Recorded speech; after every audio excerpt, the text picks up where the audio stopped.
Hi guys! Share ko lang yung nangyari sa akin kaninang umaga at kahapon. So, bago ang lahat, magandang umaga, magandang tanghali at magandang gabi sa inyong lahat.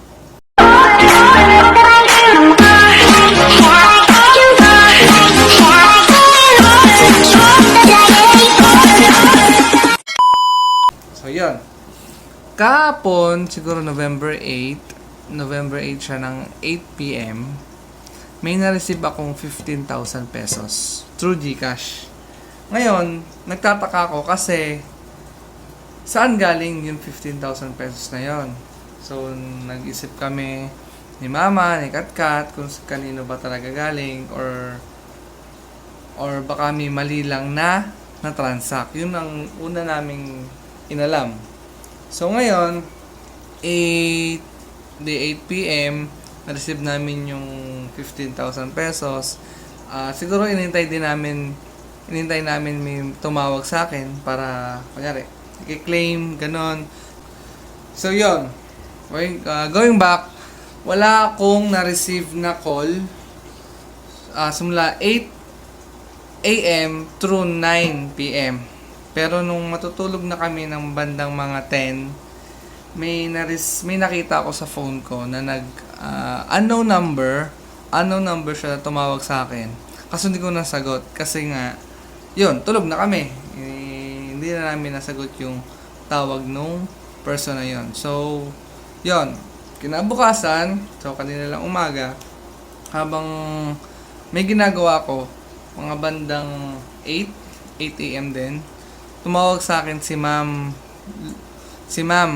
yung may-ari ng pera. So, ganon. Tapos, kinlaim niya, ganito, ganyan, bla, bla, bla, na nag-send naman sa akin si ma'am ng proof na sa kanila yung pera. O, sa kanila talaga yung pera kasi send sa akin yung transaction details, pati yung reference number ng bank is tugma naman dun sa text message na na-receive ko. So, yun. Ang remind ko lang sa inyo,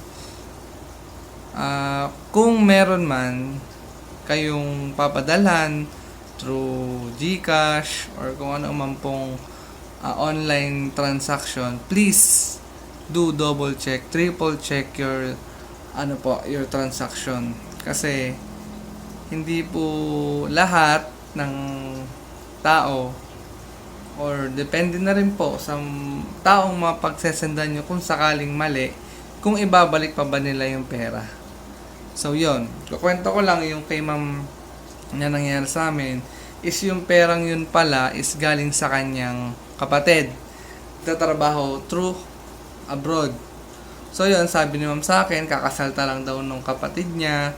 Parang pinaka first sweldo. Ganon.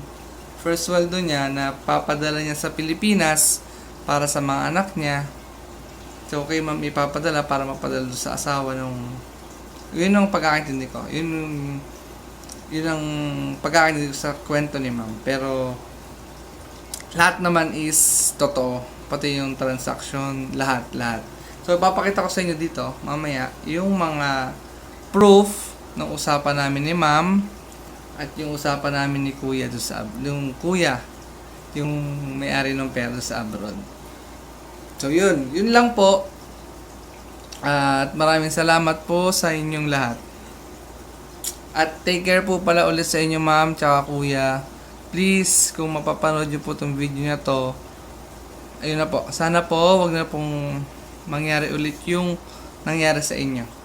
Kasi hindi po natin alam na kung sa ibang tao, kung ibabalik ba nila or hindi. So, yun nga pala, dagdag ko na rin, na sabi ni ma'am, is, di ba 15K na receive ko? Sabi niya sa akin, ibalik ko na lang daw is 14K, akin na daw yung 1K. So, hindi naman din ako pumayag kasi, unang-una, hindi naman po ako yung nagpakahirap ng perang yon. Ayun po, hindi ko tinanggap yung offer ni ma'am, binalik ko po siya ng buo. So, yun lang po, maraming salamat po ulit ma'am. Sir, ingat po kayo palagi and keep safe po. Keep smiling at laban lang. Thank you po.